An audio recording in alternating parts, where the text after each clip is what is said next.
Hey everybody, this is Hippie Bean and I'm back with another late night vlog. I traveled all day from Fort Lauderdale to Orlando. Generally a 3 to 3.5 hour trip, took us 6.5 hours. Lots of hurdles. I'm burnt, I'm tired, I'm run down.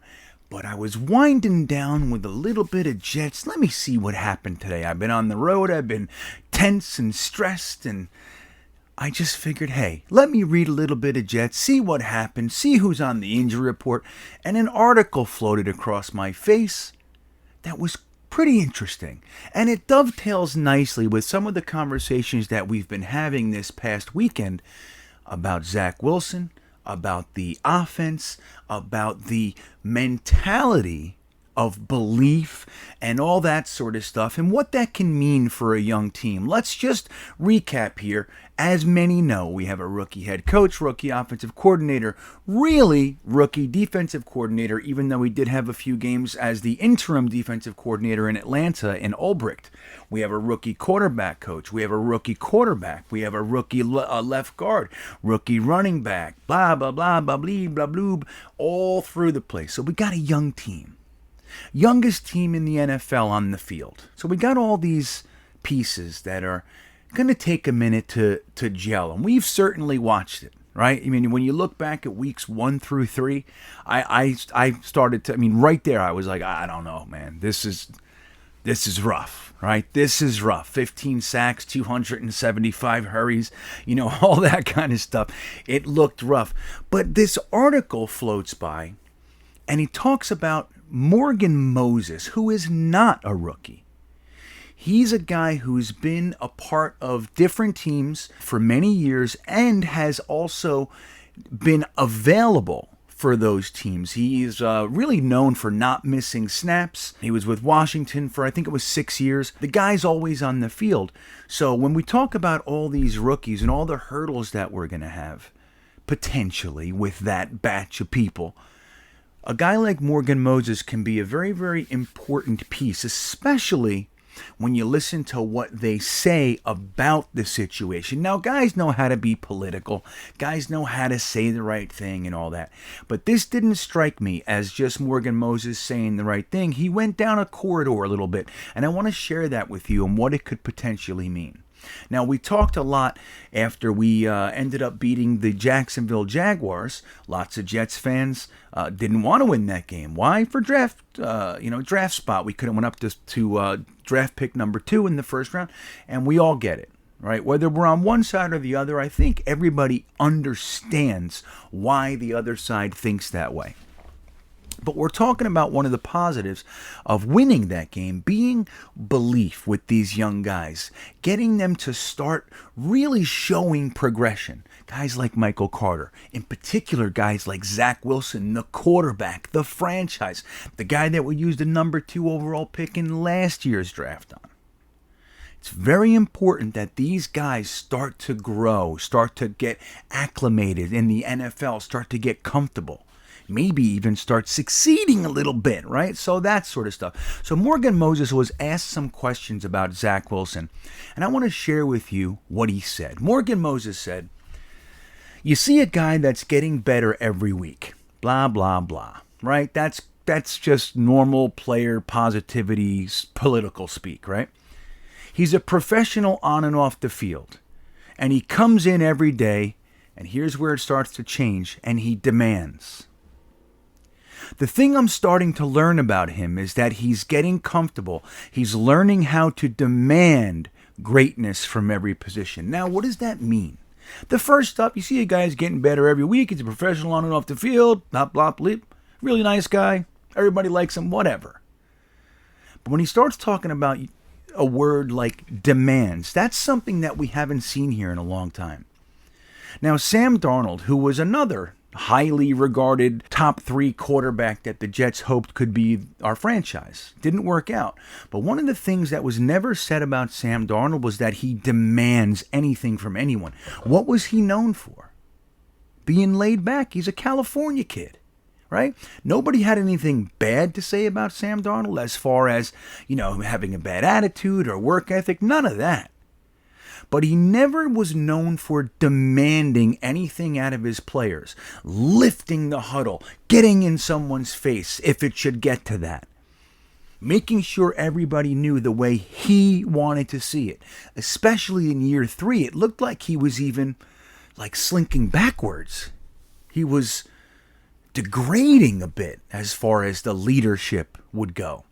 Now, Morgan Moses says to Zach Wilson, I'm starting to learn that he demands greatness. He goes on to say, he's definitely become more vocal. He knows the play calls. He knows what his receivers have. He knows he wants it run a certain way. He speaks up about that. And when you have a quarterback that's young and he's demanding greatness out of everybody else, it becomes contagious and you want to be a part of that. When you have a quarterback that speaks up, and I've been around a couple of them, Alex Smith and Kirk Cousins, it makes the offense run a lot smoother. So this is something new. If you listen to how he's saying it, it's not like he came in here and was doing this stuff, Zach Wilson. He's talking about it being relatively new. This is happening now. He said, look, he knows the offense. He knows the calls. And we've heard that about Zach from day one. Remember, Saleh said he had to kick him out of the facility, sitting there with his nose in a book. He's watching clips, he's watching videos, he's studying the playbook. He knows the plays, he knows the playbook, we know that. What he doesn't know is how to employ that knowledge when there's 11 crazy maniacs trying to kill you, okay? So that's a different story, trusting your players around you, understanding that your pass protections aren't going to betray you when you do get it to a receiver, that he's going to catch, those types of things, okay? So what he's talking about right here is that Zach Wilson, and we've all seen this, we've talked about it ad nauseum, he's changing before our eyes. He's becoming more comfortable. He's becoming, in his words, definitely, he's become more vocal. What does that mean? What does that mean? It means that the guy's starting to understand that this is his team, and that the success that he's going to potentially experience is going to be contingent on whether or not the rest of the guys know what the hell they're doing, and they're going to do it the right way. And he's a young kid. I mean, you look at him. He's a little tiny fella. I mean, he's not small, really. He's 6'2" and change. Some people even call him 6'3". They do. So he's not a small guy, but he has that kind of young, innocent energy about him. When you got a guy who comes in like that, he's surrounded by the NFL guys, lots of pressure, big organization, New York, coming from Salt Lake City, Utah, where everybody loved him. Big hero out there. He comes here, and they're writing negative stories about him. Fans are texting him and saying, you suck, we hate you. You'll never be Justin Fields. Things like that. We booed him in his second game at home. We booed him. So it's a different experience. He's overwhelmed. He's getting killed. And he's starting to get comfortable. And this is what we've seen. We've talked about it. Ever since the second half of the Texans game. Now, we're not saying he's been perfect. He's not lighting up the world. But one thing that I think is pretty much agreed upon by most of us is that the guy's looking more comfortable. Just a little bit calmer. A little bit less erratic. A little bit more in control. And that's what he's talking about. Definitely he's become more vocal. He knows the play calls. He knows what his receivers have. He knows he wants it run a certain way. He speaks up about that. That's a good thing, guys. And I like hearing it from Morgan Moses. That's who I like hearing it from. Just to add to that, Morgan Moses went on in this interview to talk about the Jets. Now, as we know, he's only on a 1-year contract. And we don't know what's going to happen. So they ask him about the organization. Well, hey, look, it's first time with the Jets. You're coming from Washington. And he says, this organization has been amazing. From the custodians downstairs to everything about it, he said. Everybody's working for one thing, and that's to be great. Showcase everything you can every Sunday. Put the best 53 on the field, 11 on each side, 11 on specials, and go out and try to play winning football. I don't know if my future is here or somewhere else, but I know I have a lot of football left to play. Then he says, All I can do is go out there and play football, put my best foot forward. I've shown leadership since I've been here, and I've had a damn great time. I love it here. I like it a lot. So we'll see how it goes. Now, from the outside looking in, we can start to think that the players have to hate it. They have to.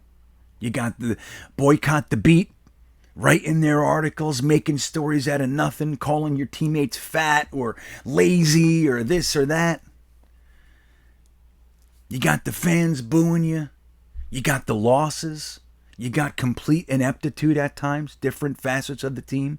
A veteran who's been through it himself uses those words. I love it here. Everything's been great here. I love it. And that's what we've been hearing about. We heard it from Braxton Berrios too.